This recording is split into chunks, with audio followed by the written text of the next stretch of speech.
Well, thank you very much indeed. Bless your heart. Thank you very much. Thank you so much. Well, ladies and gentlemen, once again, it's time to beat time for the big time prizes, and it only remains for Mrs. Jogle of Southampton to do the word game. So here is our lovely and glamorous hostess, Yvonne, with Mrs. Jogle of Southampton. Oh, that's wonderful. We're going to have a lot of fun with beating time. Well, it really is wonderful to have you here. Thank you, Yvonne. Well, Mrs. Jogle of Southampton, if you just come over here, you have only to do the word game now. Would you open the curtains, please? And you have to make a well-known phrase or saying, and you have 50 seconds to beat the clock starting from now. A well-known phrase or saying. That's it. You getting it? Yes? You're getting nearer? Yes? Well done! Thank you very much indeed, ladies and gentlemen. Jolly nice to be with you once again. Of course, when you're doing a show like this for one night only, you really don't get the polish that you get with a show that's on, say, 5 nights a week, regularly.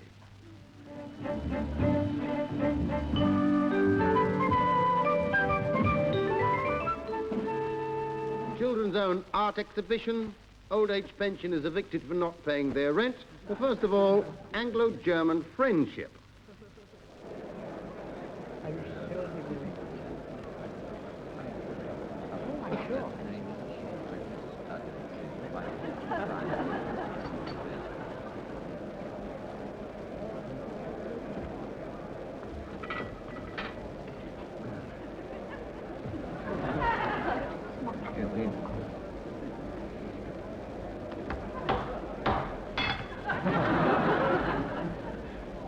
My lords, ladies and gentlemen, pray silence for your chairman, Brigadier J.P. Windpipe, RNVR.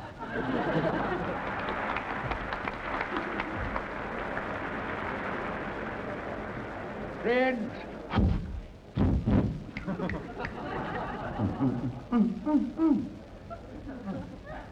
friends, I won't call you ladies and gentlemen because I know you so well. Very good, sir, very good. But to be serious, the time has come for us to ask ourselves some heart-searching questions. Are we any worse off now than we were before the war?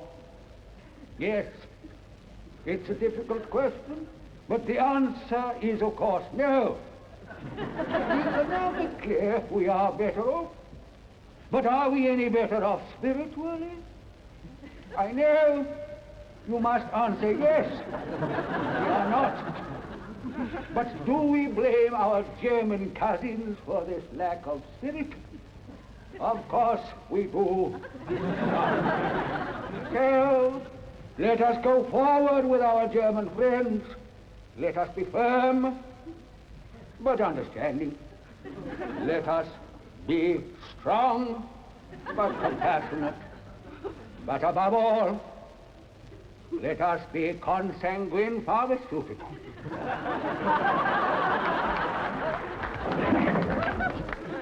No, I never took a prisoner. I could have taken a German prisoner, but I didn't, and he was an officer. He was only a little chap, but I let him go.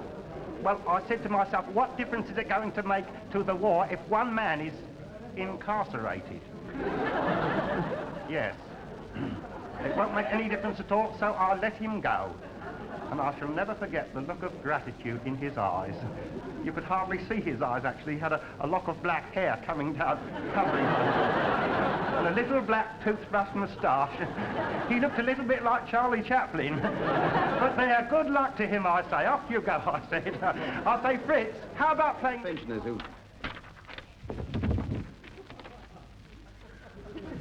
The old lady... Yes.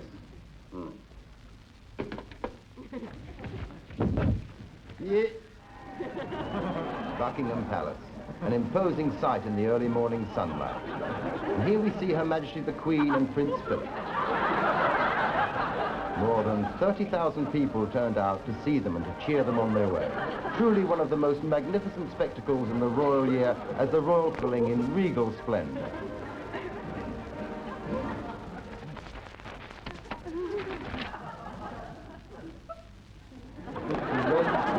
dilapidated terrace house is just 17 shillings and sixpence a week. But even that is too much for the 2 old-age pensioners. But then it was home. The Dimpton-on-Sea Urban Council is just another eviction order. Isn't it time local councils used a little understanding and spared us the spectacle of witnessing pitiful sights such as these? 2 inoffensive elderly people kicked out of their home, making their way who knows where by the only means of transport that they can afford. The Rembrandts and Van Goghs of tomorrow hold their art exhibition today.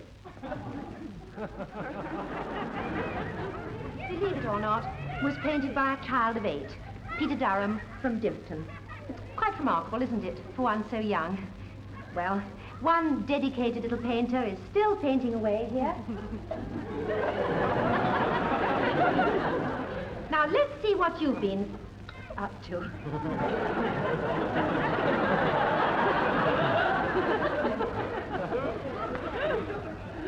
It is a lady. She have no clothes on. She have no dress, no shoes, no stocking, no knickers. She have no clothes on. It is a lady and a gentleman.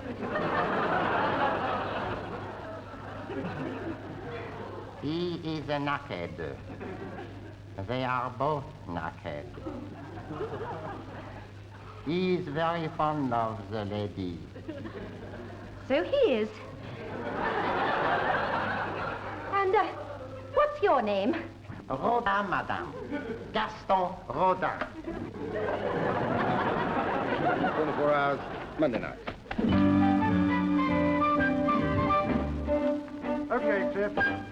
What stupid blood!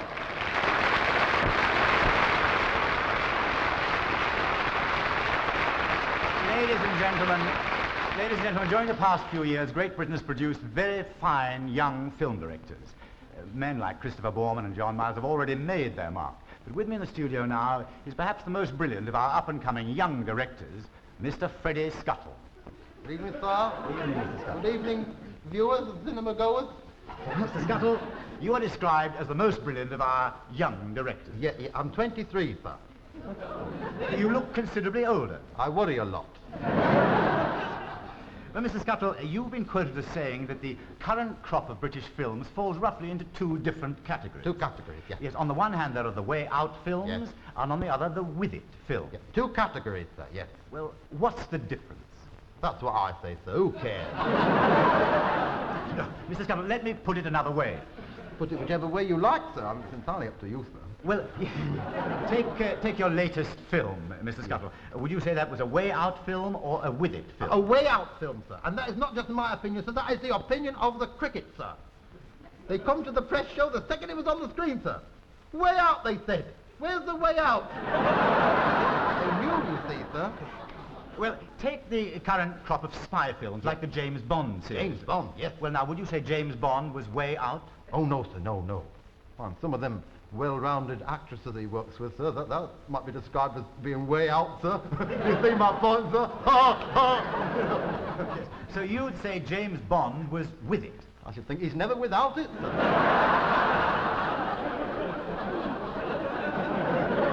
Not that I'm jealous, sir.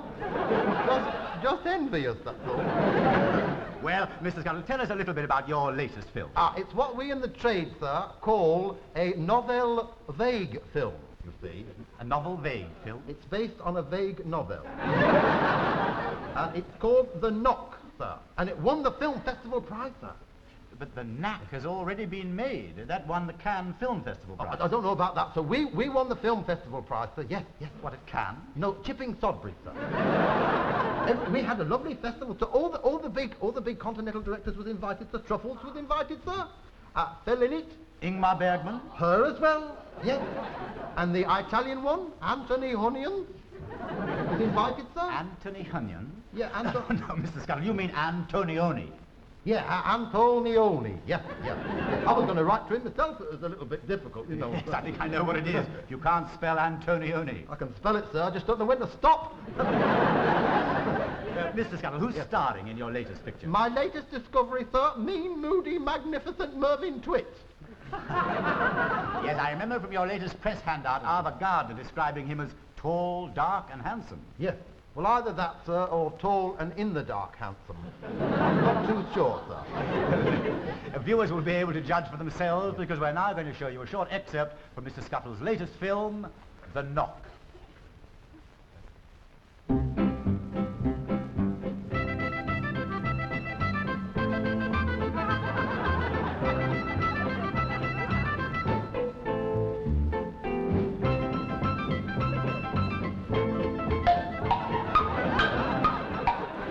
Yes, this is my story exactly as it happened.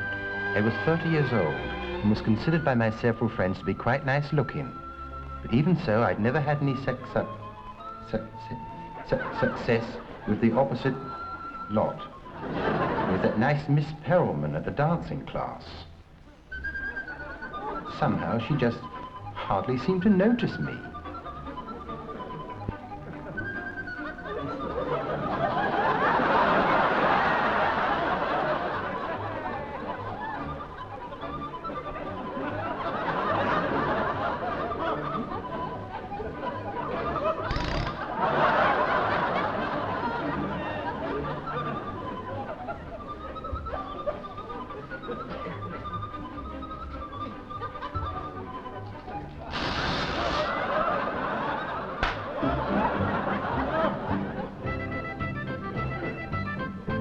And then on my milk round, there was that nice blonde lady at number 27A. The one all the chaps used to talk about.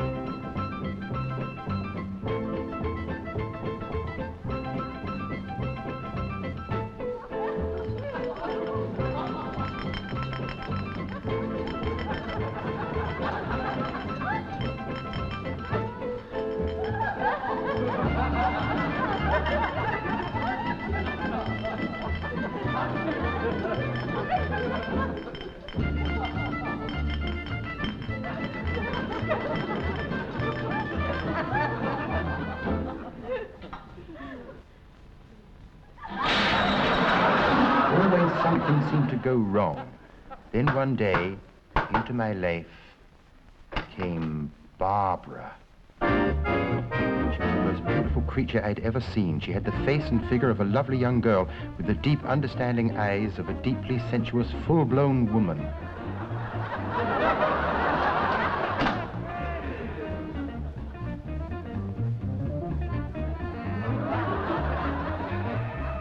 From that moment on, I knew my life would never be the same again.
never be happy until I had made Barbara my wife.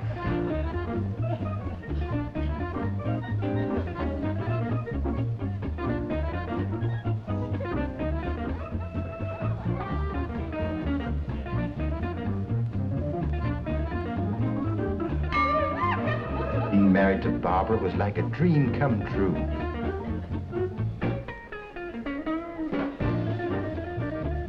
I never knew such happiness existed before.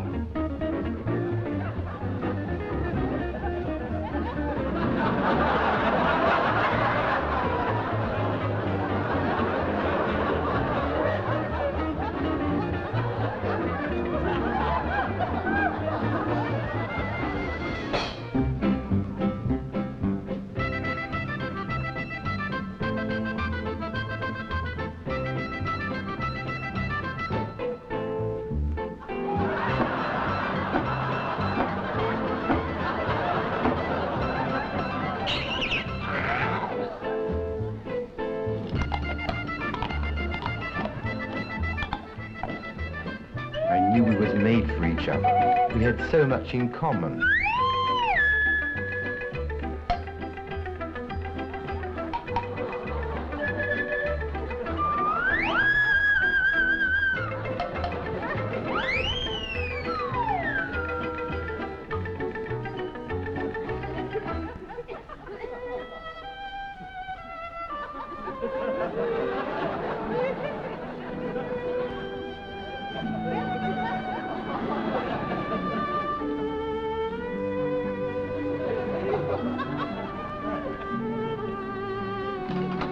Then, 2 years after our wedding, something happened to change all that.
Exactly as it happened.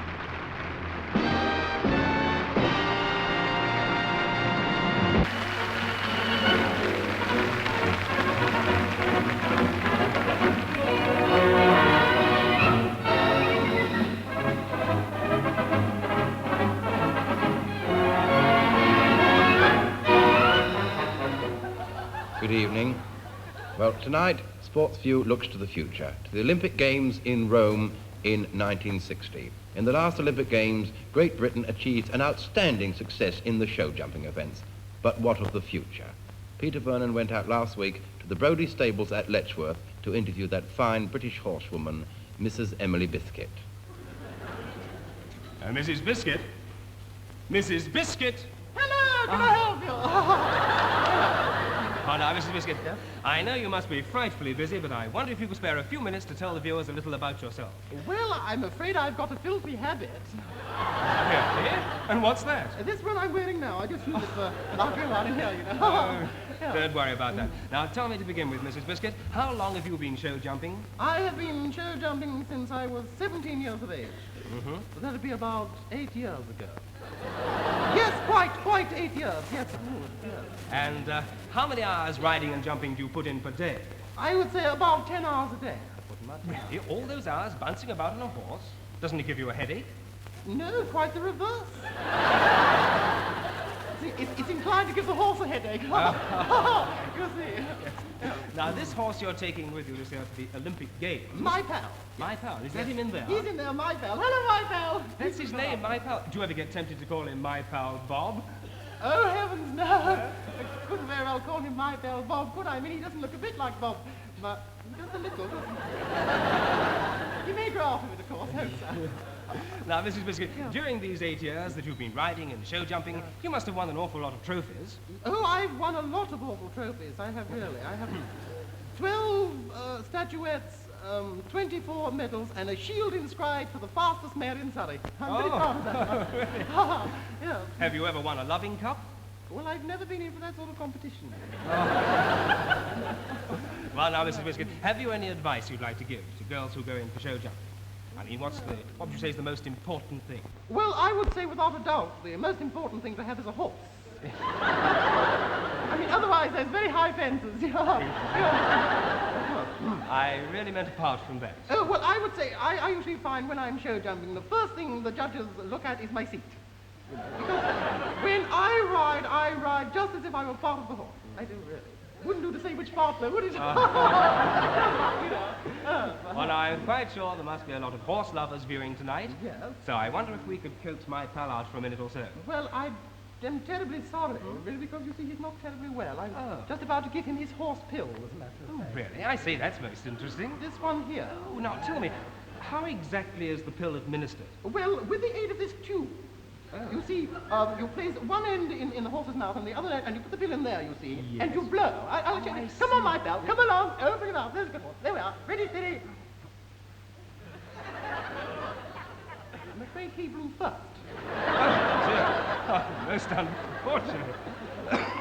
Doesn't matter. Of course, it doesn't have any, my taking that has no effect at all on my health.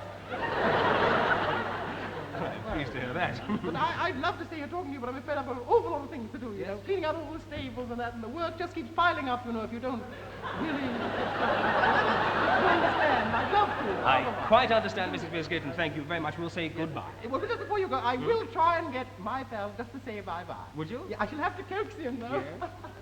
I shall have to give him something to eat. He's very fond of his oats, you know. Come along, then. Come along, my pal. Say bye-bye. Say bye-bye.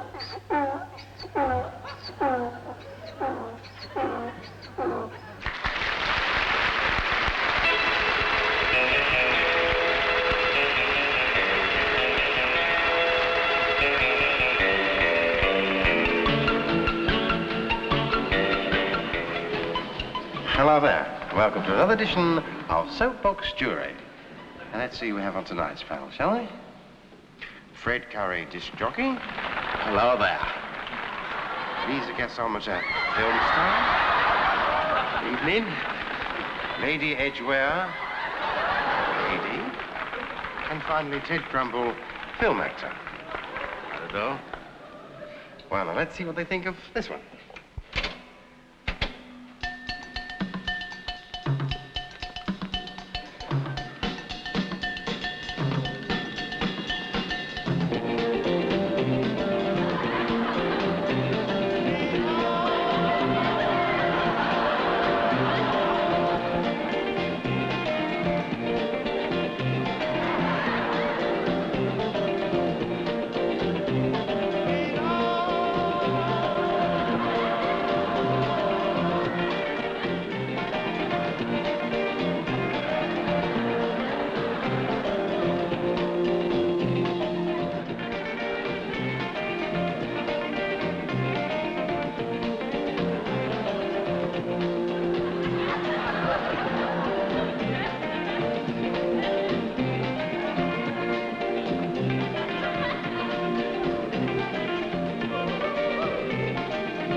panel thought of that one? Lady Edgware. Well, I liked it. It was gay, it was vivacious, and it had a most wonderful beat going all the time there. I really thought it was awfully nice. Because personally, I prefer my tunes a little more, if you'll pardon the expression, robust. Oh, you mean like Mac the Knife?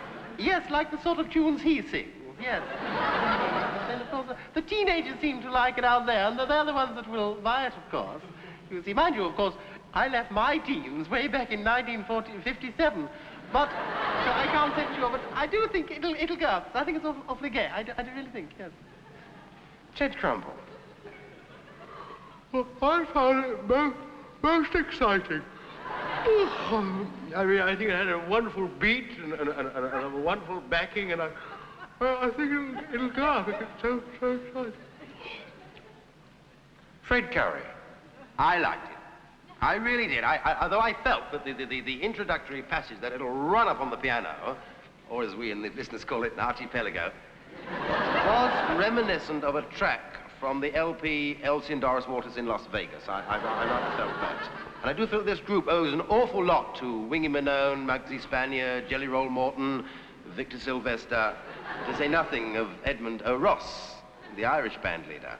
But I would hazard a guess and say this disc will not go into the top 20 until the second week in April, when it will go in at number 16. And the week afterwards, of course, it will go to number 12, and the week after that, of course, it will leave the top 20. Of course, it's only a guess, you know, I could be wrong. Lisa Gasometer. Well, I liked it. I thought it was nice. I like the backing and the fronting. Like the two sidings. Yeah. And I like that banjo that done all the twiddly bits. Or was it a trombone? Well, I like the rhythm and that. I liked it. But do you think it'll go up? Up where? Well, if enough people buy it, it will. That's obvious, isn't it? Right, now, well, let's see how our jury are going to vote on this one.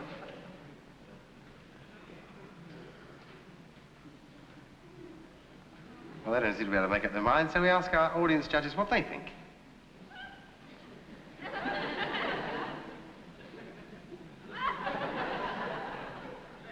Have they voted, sir? That was a noisy one, wasn't it? Excuse me. Hello? Yes? Oh. I would seem that several viewers have phoned up and said that Miss Gasometer looks like she hasn't got a dress on the screen. Would you mind standing up, Lisa?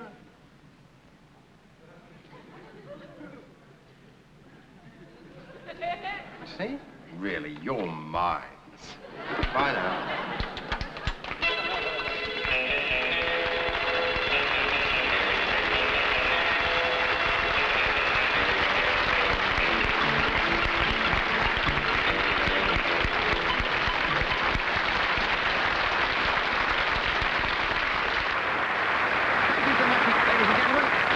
With you once all again. You know, since our last show, there has opened in London a brand new club, and this club is designed to cater to playboys and would-be playboys. So we thought the right person to go along and investigate was our old friend Jeremy Hawke.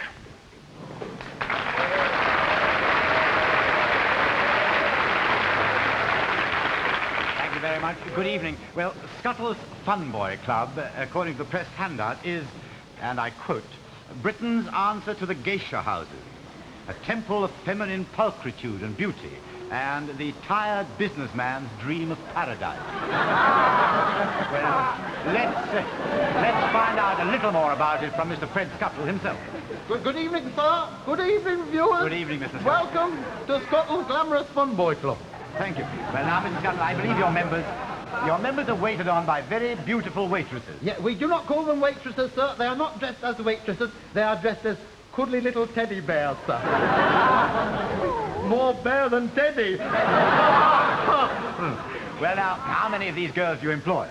At the moment, just the two, sir. Only two? The wife and her mother. But we are hoping to expand. And what about the amenities? Oh, we got one each of those, sir. And we have a restaurant, sir, and a bar, sir. You can go get a drink. I have a vermouth with an olive in it, sir, or a vermouth with a cherry in it, sir. If you like, you can have a pint of mild and bitter with a pickled onion in it, sir. And I suppose if a man feels like it, he could linger in the bar with something long and cold and full of vodka. No, I don't allow the wife in the bar. I daren't, you see, because it's... Tell me, Mr. Scuttle, what other attractions does the club have to offer? Oh, we have a drive-in movie, sir. A drive-in movie? What we call wall-to-wall carpeting. Sir. And then we have Scuttle's Fun Boy packaged holidays, sir. Holidays at popular prices. Ah, well, now, could you give us an example of one of these popular priced holidays? Certainly, sir. 4 fun-filled days in sunny Clacton, 98 guineas. 98 guineas? Yes, sir. Well, that's not a popular price. I like it, sir. Have you anything a little cheaper? Oh, you're from the BBC, aren't you? Yes. With the hired suit. I should have known, sir. I didn't realise, sir. Oh, yes, the cheaper ones. Yes, sir. Well, sir, there is, you see, yes, for members only, sir. Because after investigation, I have found out, sir, that by securing the services of an ex-army surplus Dutch bulb barge, you see, night-rate tourist class economy goods train, and a fleet of fast-moving, love-starved dromedaries, I can get a man into Outer Mongolia for 15 guineas. And still show a profit. 15 guineas, I must say. That's remarkable, Mr. Scuttle. Do they enjoy it? We've never found out, sir. We've never had one come back, sir. They must like it, mustn't they, Mr. sir? Scuttle, aren't you worried about bringing them back? No, they pay in advance. You see, sir, yes, Yes. but we're wasting time out here, sir. We're digressing. Would you like to become a member? I Come would very inside, much, sir. yes. I will get your cuddly little teddy bear. Sandra! She's just coming, sir. Thank you. You are going to have some fun tonight. You will... There she goes. You see, sir, she will serve you drinks. She will twist with you. But remember, no touching. I promise you I've no intention of molesting her. I'm not talking to you, sir. I'm talking to her. No touching. She gets a bit handy. Gracious me, I've just noticed the time, Mr. Yes, Scuttle. sir. I really can't stay. Just one moment, sir. The cabaret is about to start, sir. A striptease cabaret, sir. Oh, well. Beauty on a doll. You know what I mean, sir. All the wiggles and the squiggles, you know. You'll like it. There we are. I'm sure I will, Mr. Scuttle. Oh, you'll like our little stripper, sir. I bet I... It's not her, is it? Oh, heavens above. Her? No, sir. What, me? Take me clothes off in public? Yes. No fair. I don't approve of it. No, love. Mind you, your mother does it very well. Oh, yeah. Come on, darling, this way.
You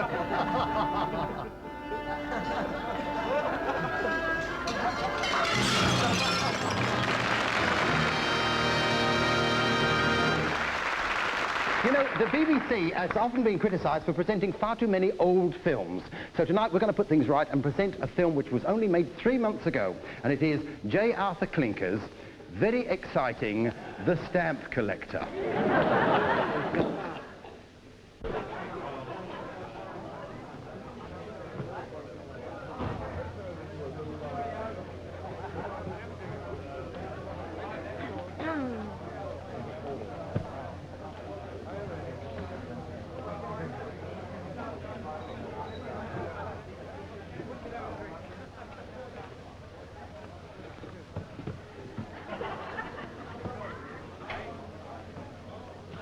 Is anyone sitting there? No. Well, do you mind if I sit here, then? British itself, it's a free country, isn't it? Can I buy you a drink? Well, I don't know. I mean, I hardly know you, do I? I mean, I'll have a small port, please. 2 ports, please. Well, I don't usually drink with strange women, you know. I mean, one never knows where it might not lead to, does one? 2 ports. Thank you. Thank you. Keep the change. Oh, thanks very much.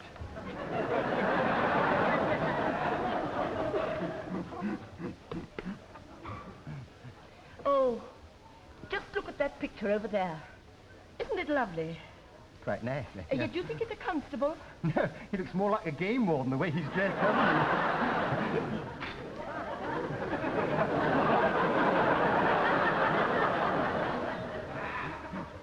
Mind you, I don't think it's quite as nice as that picture over there. I think that one's got a lot more to commend it. Yes. That one is lovely, but it's not as lovely as that one over there. Just look at the brushwork. I suppose. Mind you, I think the brushwork on that one over there is just as nice. Yes, it is. But it's that one there. It's the detail that's so superb. Yes. Mind you, I think the detail on that one over there is even superber. Yes, I think you're right. Well, cheers. Cheers, then. Cheers.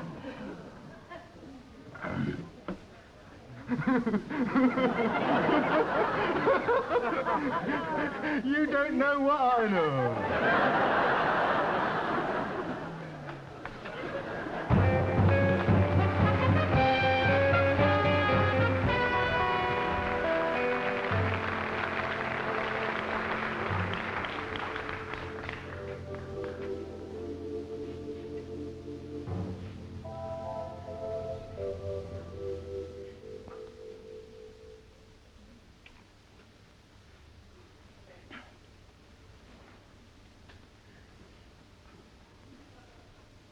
Where am I?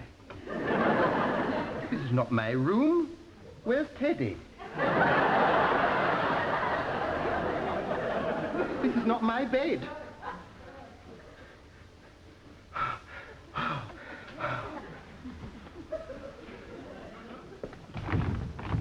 Is anybody there? Let me out, I say. Let me out! You mustn't keep me locked up. I've got claustrophobia. Let me out. Help me. Someone. Help me. Oh, please help me, someone. Please help me. Help me.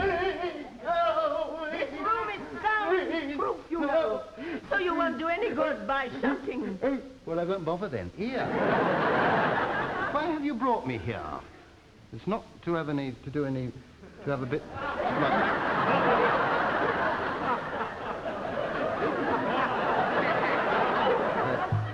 Nothing like that, is it?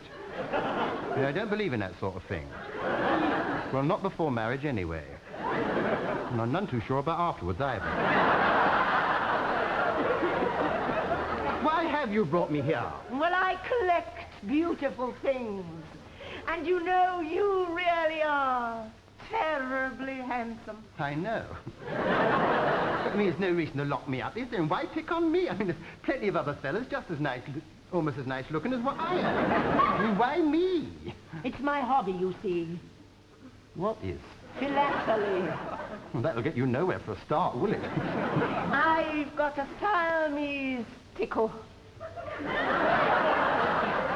What do you want me to do about it? Would you like to see it? No, thank you very much. I There you are now. Isn't that beautiful? If you don't mind, I should rather not look.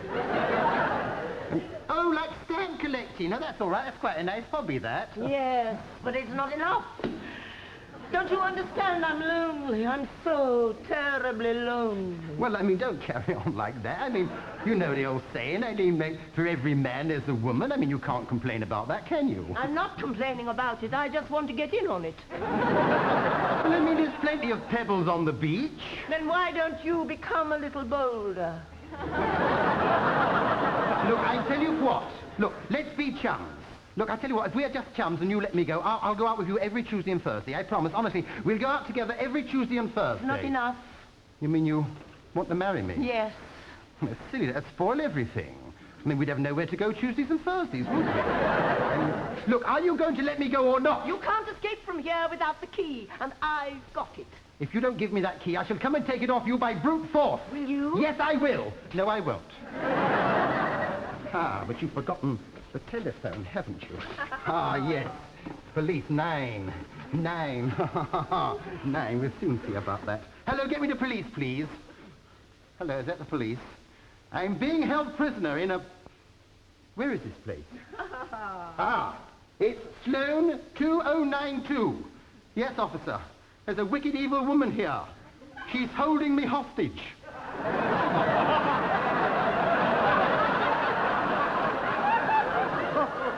No, me hostage. I said she's holding me hostage. Oh, you think that's clever, don't you? But there's more than one way of getting out of here. You've forgotten the window, haven't you, eh? Yes, Yes, it's a long way down, isn't it? You don't mind, I'd rather not look. I get what they call virtuous. Oh, we can't have that, can we? Now, look here. You sit down there and relax. You might even get to like it here in time. We might even become more than just friends. Look, if you don't let me go, I'll destroy myself. I should jump out the window. I promise I will. I'll do it. I'm going to jump. Farewell, world. Farewell, mother that bored me. I'm going to jump. Oh! Oh, dear. That poor boy. He jumped out of the window. Jumped out, and at a time like this, with the kitchen on fire, smoke pouring through the sitting room. Any minute now, the whole apartment is going to be burnt to a cinder. What shall I do? What shall I do? Save the furniture. Come along, come out of that wardrobe. Look, why don't you come and sit down and relax? It's much nicer out How here. can I relax? My mother will be expecting me. I'm supposed to be taking Elsie out tonight. Elsie? Who's Elsie? She's my intended. I mean, we're secretly and unofficially engaged. Well, what has this Elsie got that I haven't got? Well, nothing, only she hasn't had it for quite so long. Now listen. I can give you all the good things in life. I'm a very rich woman. Yes, I know. It's all right for you. You've got money. You're taking advantage of me because I'm poor, aren't you? I mean, I come from a poor family, you know. My parents couldn't even afford to buy me clothes as a child. I couldn't go out anywhere. I had to walk around the house naked till I was 16. And then what happened? They bought me a top hat so I could look out the window. Have a piece of cake. No, thank you. I'm not hungry. I mean, I'm the breadwinner in the family now. My father won't go to work. He won't get out of bed. And the only exercise he ever gets is sticking his finger into chocolates to find out which ones have the soft centre. You don't do that now they put the design on the lid. Just a small piece. Well, just a small piece then, All I right, will have. yes. Only, I mean, my father says all he wants for Christmas is bed socks, a bottle opener, beer and a bucket. I mean, what sort of a life's that for me? I mean, no, just back there, about there. That's it, like that. Very lovely. Thank you very much. Oh, it's quite nice, isn't it? Would you like some champagne? Yes, I would. You got any fags? Oh, fags. Cigarettes. I forgot them. Oh, whatever made me forget the cigarettes. Look, wait there, wait there. I shan't be very long. I'll just pop out and get them. She's left the door open. She hasn't locked the door. I can escape. I'll be able to see my little home again before they pull it down to put up a slum. I'll be able to have some of my sister's flaky pastry. It's like eating a wet book. And I should see my goldfish again, my goldfish, the only ones in the house who open their mouths without asking for something. I should be able to see Elsie again and her mother and talk about the wedding and the little council house we're going to have and how her mother and father are going to come and live with us. And her brother as soon as he gets out of Borstal. And all that. What am I talking about? I say, you left the door open! That's more like it. Oh, this is the latest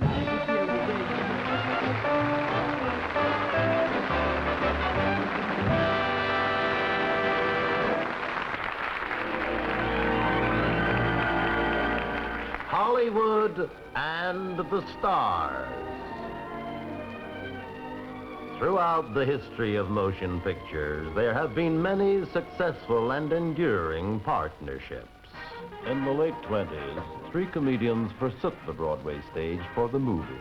They were the Marx Brothers.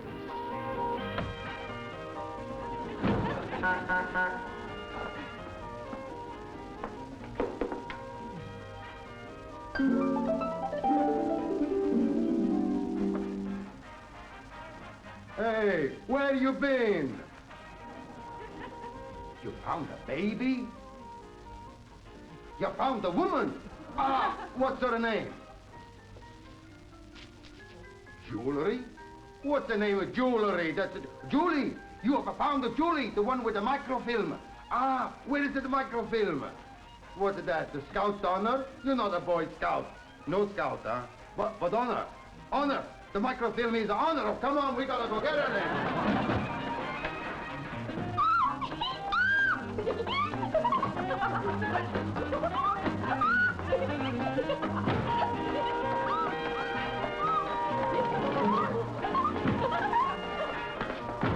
Don't you just wish there were 4 Marx Brothers?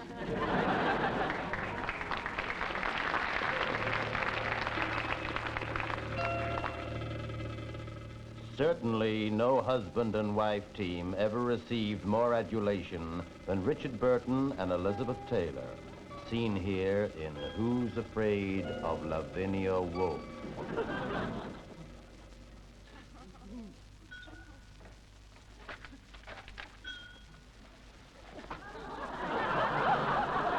Well, come on, will ya? All right, honey, keep your shirt on. You know I like plenty of ice in my glass. You know you always chew it. I do not chew my ice. I was talking about the glass. Ah, get nutted. You've never read Einstein's theory of relativity, have you? I have so, too. And I think he was wrong. You don't know anything about anyone in this whole wide world. You don't know who Einstein is, but I do, because I go to night school every Tuesday and Saturday. Big deal. You don't know who Darwin is, do you? But I do, because I go to night school every Tuesday and Saturday. You don't know who Pablo Picasso is, do you? But I do, because I go to night school every Tuesday and Saturday. You don't know who Sam Gluckstein is, do you? Oh, I'll admit I don't know who Sam Gluckstein is. Who is Sam Gluckstein? He's the guy who comes around here every Tuesday and Saturday while you're at night school.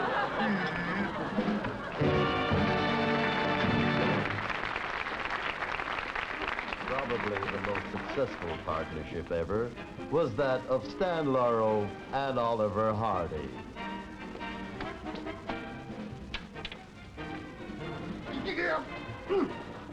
Oh, Stanley, come. Here.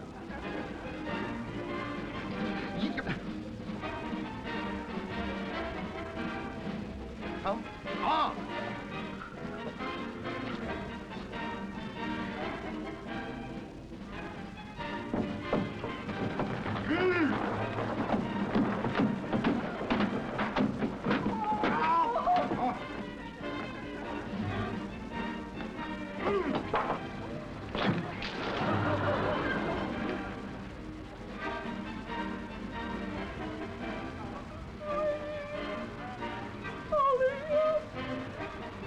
Another fine mess you've got me into.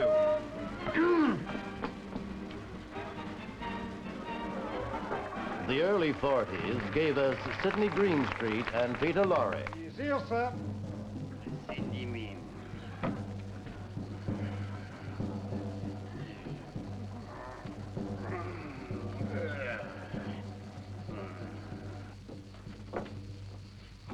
Sir, I have made a terrible mistake. Life is very cheap in Casablanca. Put me down! You mean we can't send the gold by the railways? There are no trains. But you said you heard trains. I thought I heard trains, but it wasn't trains. It was German prisoners of war passing sandbags to each other. And they are very polite, and they were saying, bitteschön, dankeschön, bitteschön, dankeschön, bitteschön, dankeschön, bitteschön, dankeschön. It wasn't trains at all.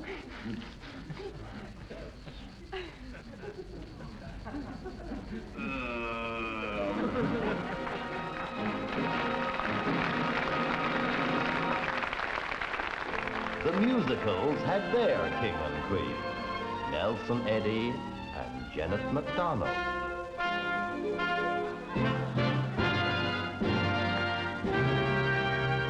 You went away, I let you. We broke the ties that bind.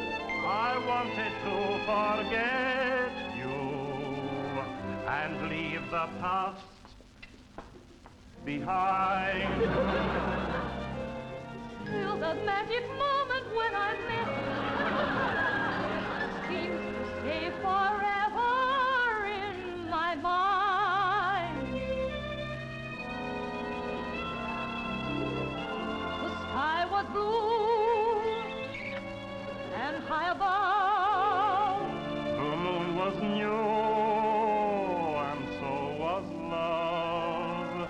This eager heart of mine is singing, lover, where can you be? You came at last. You came at last. Love had its day. Love had its day. That day is past. That day is past. You've gone away. This eager heart of mine is singing, lover, come back to me. When I remember every little thing you used to do, I'm so lonely. Every road I've walked along, I've walked along with you. No wonder you were lonely. The sky is blue. The sky is blue. The night is cold. The night is cold. The moon is new. The moon is new. But love is old. But love is old, and while I'm away here, this heart of mine is singing, lover, come back to me.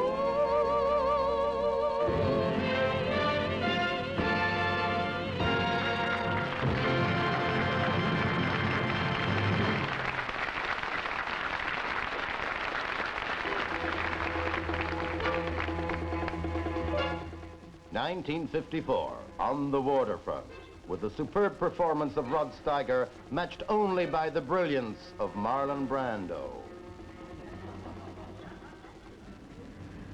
Look, you're my brother. I don't want to see you get hurt. Look, all I'm asking is for you to go along with these guys. Look, you're a smart, intelligent boy. I know, but when they're more stuff in the first corner, they can't get to where they got to what the other guys. Is that only way to talk to your brother?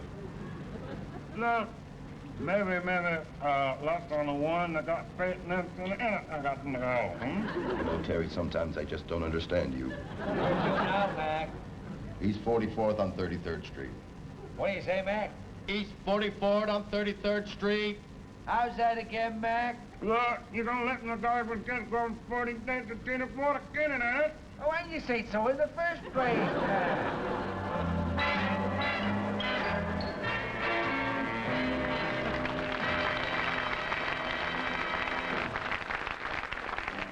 The late 30s brought together Beauty and the Beast, Mae West and W.C. Fields. Oh, bartender, give me a shot of rye and a glass of water. Thank you. Yeah.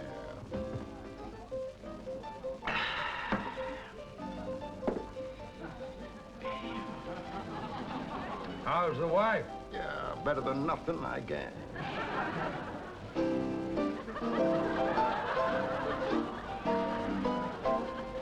Give me a shot of snake eye, lover boy. What do they call you, my dear? It's none of your business. What do they call me? Little Bell. Little Bell! What are you from West Appalachia? What are you, the hired help or something? Yeah, hired help? Why heavens to Betsy? You're not a fuddy-duddy, are you? You're not a moon calf? Well, hell, you know my father was a mayor. What was your mother, a jockey? Why, my father made the Empire State Building. My father made the Brooklyn Bridge. My father made the Great Boulder Dam. What did your father ever make? Look me over, big boy. Just look me over. Reminds me, must get my watch fixed.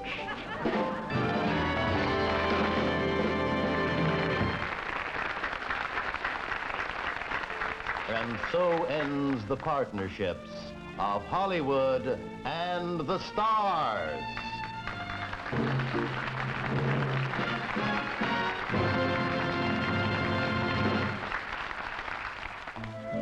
Ladies and gentlemen, this little folk song you're hearing at the moment comes from Central America, and it is virtually the national anthem of the small town of Huevas. And Huevas has the distinction of having the highest birth rate in all of Central America. And a lot of people hold that Juan Santos is responsible for this.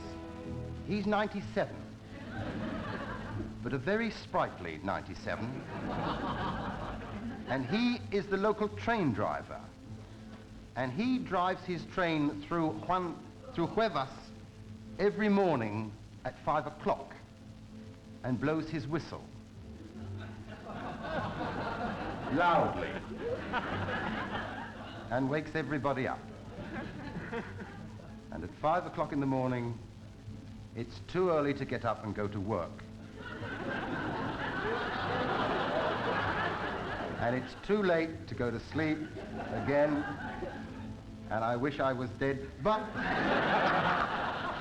the Huarachi Indians actually live up in the hills near Huevas, and they come down once a year, and they have a big luau or a feasting, you know, and they get tanked up on this tequila and Cenefort essence, and it really gets you going, that stuff. And they go potty, you know, they go running around. I really didn't mean that. They go mad, they go running around on red-hot coals and upturned knives and broken glass, and it doesn't hurt them a bit, because they wear big hobnail boots. But actually, boots have only very recently come to the Indians, you know. Until 1933, they didn't have any boots, you know. I mean, before 1933, you could have gone up to one of these Indian Huarachis and you'd have said, boots, you know, or cobblers or something, and he wouldn't have understood what you meant. But now they've got boots, and the first one to have a pair of boots was so proud. He said, hey, Juan, you see what I got here? I got my boots. Hey, muy bien, muy guapa. Sí. Pardon, you want to go to the Grand Beer? He's first on the right, he's second on the left, and straight ahead. You have to excuse me now. I'm going to tie up my boots lace. They do. And of course, nowadays, you know, a lot of tourists come down from North America, you know, from California. They come down all loaded up with cameras, you know, and they go around photographing everything inside. They go, oh, look at that area, isn't that great? Hey, Alice, look at that. Oh, wonderful. Oh, look, isn't that just fabulous? Oh, you...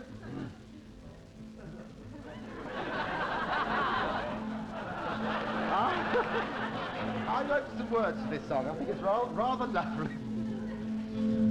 I asked a policeman in Portsmouth the way to the YMCA. You turn left, he said, then you go straight ahead. I said thanks and I went on my way. Then I saw her.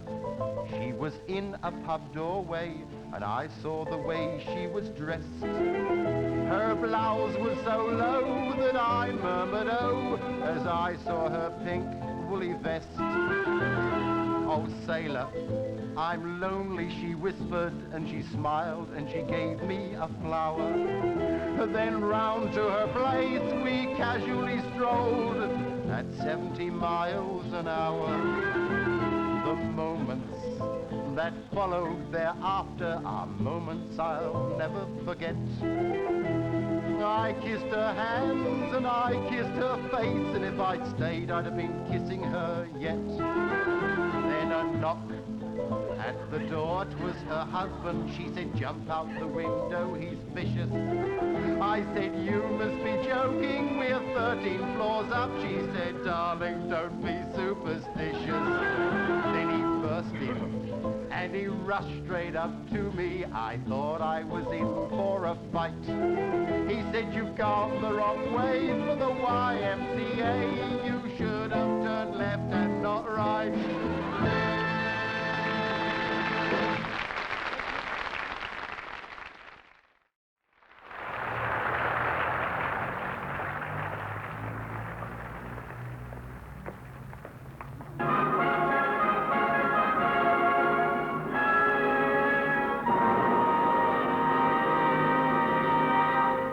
There will now be a short interval.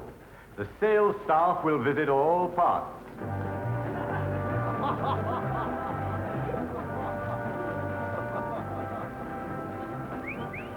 Look at her, right?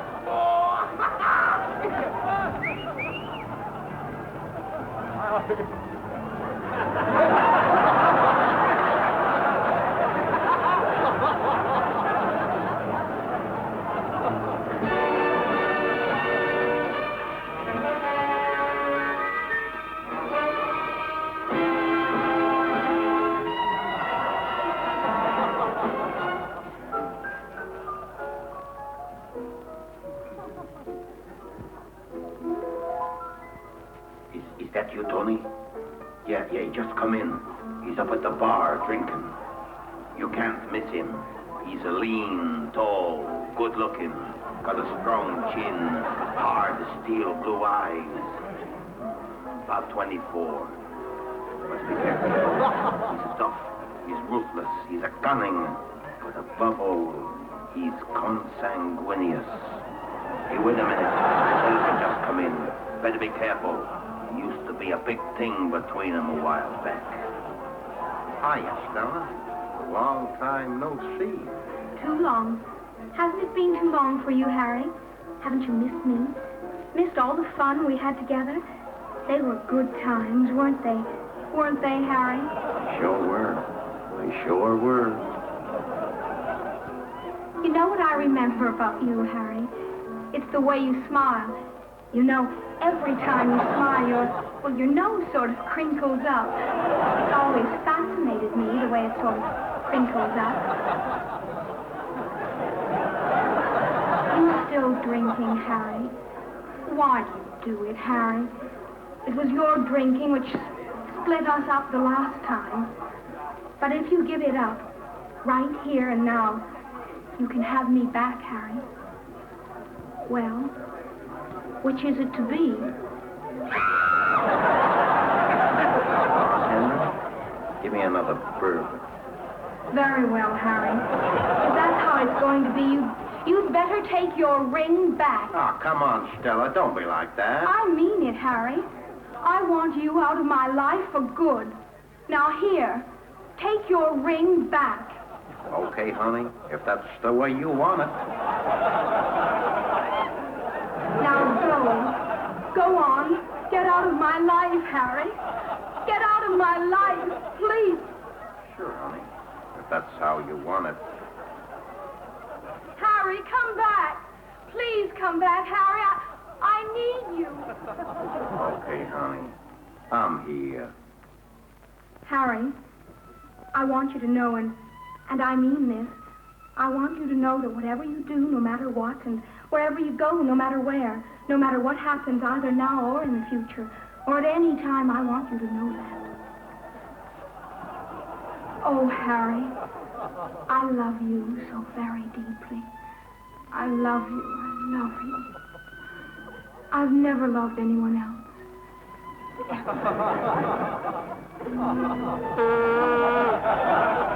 know what day it is today? What? It's our anniversary.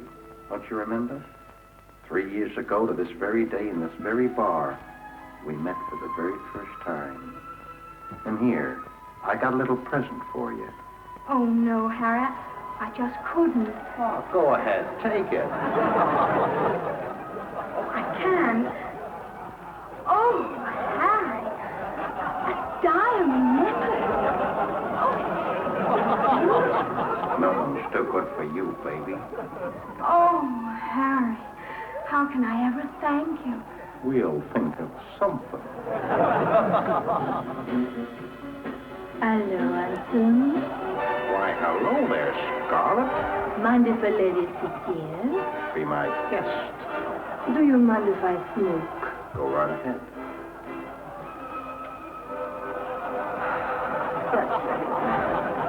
It's great seeing you again, Harry. You haven't changed. Same old Harry, same old smile. Sort of crinkly. It sort of makes your nose crinkle up. I like that. Not still going around with that little waitress, Harry. You don't need her. You need me, Harry. We need each other. You are all man, and I am all woman. Kiss me, Harry. Kiss me. Okay, Harry, this is it. Don't look around. Straight ahead. And don't try anything. Just get those hands up. I said to get them up. Drop it, Tony. Okay, Copper. You asked for it.